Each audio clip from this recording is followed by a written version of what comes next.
जिस विश्वासी का जन्म मरकुस के अध्याय 16 की 17 और 18 आयत के अनुसार हुआ है, उस वचन के अनुसार जो कोई विश्वासी होगा जिसका जन्म मसीह में हुआ, उसने मसीह को ग्रहण किया है और वो विश्वासी बन गया है, और जिसका जन्म ही इस वरदान के साथ होगा कि वो बीमारों पर हाथ रखेंगे और बीमार चंगे हो जाएंगे।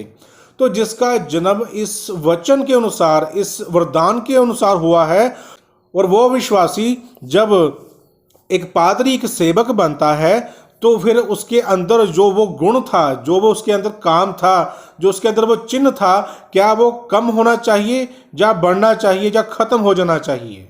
कि जिस विश्वासी का जन्म मरकुस के अध्याय 16 की 17-18 आयत के अनुसार होता है, उसके अंदर वो पावर होती है, वो समर्थ होता है। वो विश्वासी जब एक सेवक, एक अभिषिक्त दास बन जाता है, आत्मा से भर जाता है, वचन का भंडारी हो जाता है, अन्य भाषा बोलता है, तो उसके अंदर वो जो गुण था वो बढ़कर अब याकूब के अध्याय 5 की 14-15 आयत के अनुसार वो गुण वहां तक पहुंच जाता है कि जब कोई व्यक्ति बीमार हो तो परचीनों को बुलाए और विश्वास की प्रार्थना से वो बीमार चंगा हो जाएगा, उसके पाप भी क्षमा हो जाएंगे। तो इस एजुकेशन के अनुसार जो ये शिक्षा हमें दे रहे हैं यमुनानगर वाले, इसके अनुसार तो जो अभी जो पादरी हैं, वो जो पादरी का पूरा ग्रुप है उनके अंदर तो वो सामर्थ्य के काम होने चाहिए।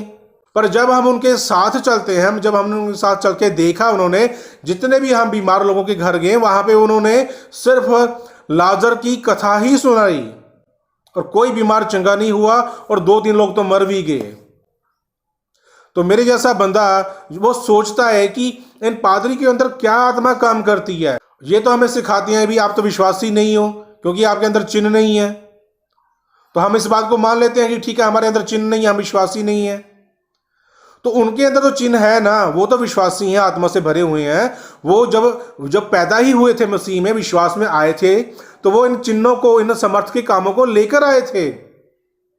पर जब वो एक दास बन जाते हैं, लोगों के घरों में जाते हैं, बीमारों के घरों में जाते हैं, प्रार्थना करते हैं, तो वहां पे एक भी बंदा चंगा नहीं होता, वो तो उल्टा मर जाते हैं।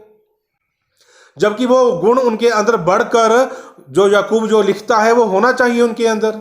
ये उल्टा कलीसिया को क्या प्रचार करते हैं कि मत्ती 28 की 19 आयत के अनुसार हमें अभी चंगा करने का नहीं कहा गया है, हमें तो बोला गया है कि जाके सिर्फ चेले बनाओ, बस आज्ञा मानी सिखाओ, उनको शिक्षा दो, उनको उपदेश दो, उपदेश की बातें सिखाओ। अब चंगा करने का काम हमारा नहीं है।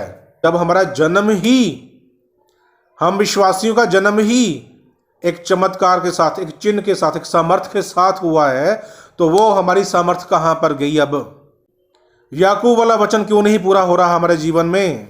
फिर हम क्यों मत्ती 28 की 19 आयत का प्रचार करती हैं कि अब हमें सामर्थ्य के काम करने का हुक्म नहीं मिला?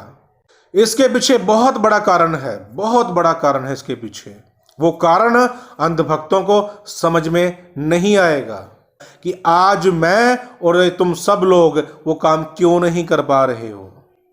मैं भी नहीं कर पा रहा हूं, मैं कौन सा दावा करता हूं कि मैं करता हूं। पर आप तो पादरी हो, आप सेवक हो, आप दावा करते हो पवित्र आत्मा का, अन्य भाषा बोलते हो, आप दर्शन स्वप्न देखते हो, आप लोगों की मनों की जानते हो, आप दावा करते हो कि आपके अंदर आत्मा काम करता है, तो आप ये काम क्यों नहीं कर पाते? उसके पीछे एक बहुत बड़ा कारण है, और बहुत बड़ा कारण मैं अपनी अगली वीडियो में बताऊंगा कि वो कौन कौन से कारण है और क्यों नहीं हम वो समर्थ वाले काम कर पाते। तो भाई, इन लोगों का सीधा सा फंडा है कि जो भटके हुए मसीही हैं उनको पकड़ो, उनको ढूंढो और उनको विश्वास दिलाओ कि तुम विश्वासी नहीं हो। उसके लिए ये मरकुस अध्याय 16 के 17-18 वचन का इस्तेमाल करते हैं। मेरे साथ भी ऐसा हुआ, और मैंने भाई आशीष जो कठुआ से हैं उनके साथ भी ऐसा होते हुए देखा। जलंधर में पास्टर कुलदीप जी के साथ वो उनको टीचिंग दे रहे थे उनको वो। तो हम सब लोगों के साथ ऐसा ही करते हैं कि हमें विश्वास दिलवाते हैं कि हम विश्वासी नहीं हैं उस वचन के आधार पर। फिर हमें ऐसा प्रचार करते हैं कि जब तक हमारा दोबारा बपतिस्मा ना हो जाए तब तक वो ऐसा ही प्रचार करते रहेंगे। उसके बाद जल्दी से वो हमारा अभिषेक कर देंगे एज ए पास्टर। तो ये जो सब प्रक्रिया हो जाती है, इसके बीच में जहाँ से शुरुआत हुई थी, मरकुस वाले चिन्हों की शुरुआत हुई थी, वो बात रफा दफा हो जाती है। ना पादरी उस बात को रिपीट करता है, ना हम जैसे लोग उस बात को रिपीट करते हैं, क्योंकि हमें तो लालच मिल जाता है ना कि हम जल्दी से पादरी बन जाएंगे। तो जब किसी बीमार के लिए प्रार्थना करनी हो तो उनको याकूब का वचन वो याद ही नहीं रहता। फिर कहते हैं कि हमें परमेश्वर ने ठीक करने का काम नहीं दिया हुआ है, हम तो सिर्फ चेले बनाने का काम करते हैं, सुसमाचार का प्रचार करते हैं। ठीक करने का काम प्रभु का है, आप ईश्वरीय चंगाई पे विश्वास करो। फिर वो बताते हैं कि लोग तो चलती सभा में चंगे हो जाते हैं।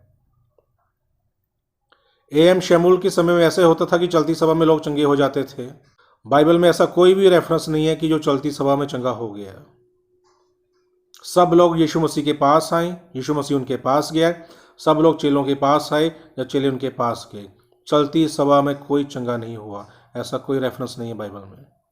और ये लोग कहते हैं कि प्रचार के दौरान चलती सभा में लोग चंगे हो जाते हैं, हम नहीं करते हैं। तो कैसे कि विश्वासी को विश्वास दिलाते हैं ये लोग कि तुम विश्वासी नहीं हो, उसके बाद आप खुद याकूब के 5 अध्याय की 14-15 आयत के अनुसार आप खुद वो कार्य नहीं कर पाते।